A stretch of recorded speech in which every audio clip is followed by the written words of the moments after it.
So what are you most grateful for in your life? My family. My family, that I had 3 miscarriages, that I lost them, that I had 4 healthy children.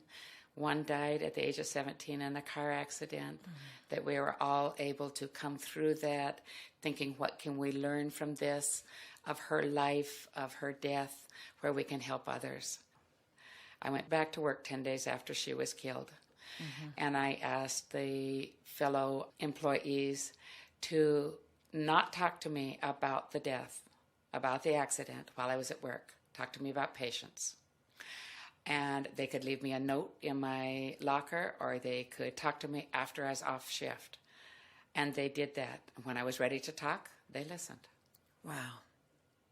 Good group of people that you work with. Fabulous. Father Frank. Father Frank was a blessing. He told me, they called the day after she was killed, and I told him that I wanted to go see her body, and everybody in the family thought, don't do that. That'll be the memory that you have of her broken body. And I said, I really feel I need to. And he said, Harriet, you are a nurse, and yes, this is your daughter, but if you want to go, you do it. Good for him. He gave me the okay, and I'm very grateful to him. You needed that. Yes, yes. I think this might be a story that might help other people. Of my daughter, who was 17 when she was killed. She was a delight and a very, very intelligent child. She was the youngest of the 4. And then, and somewhere about the time she was 7th, 8th grader, and then her first 3 years in high school, there got to be challenges in life. There got to be alcohol involved. There got to be drugs involved. She became a wild child. I finally felt, and depression she also had. She became a cutter. I didn't even know about cutting. Twice she was in neurobehavioral. The first time she came out, and of course there was boyfriend problems there. The boyfriend was doing something different or not staying just with her.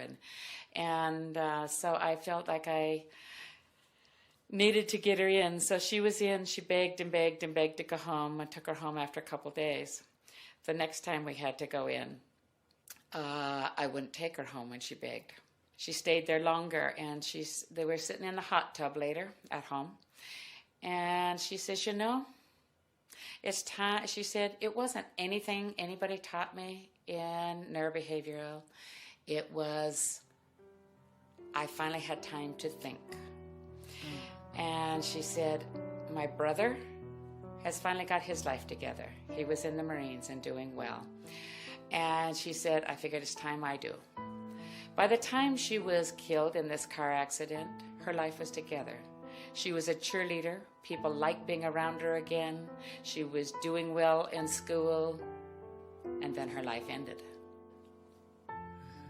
How old would she be now? 30. Yeah, 30 next month. Yeah.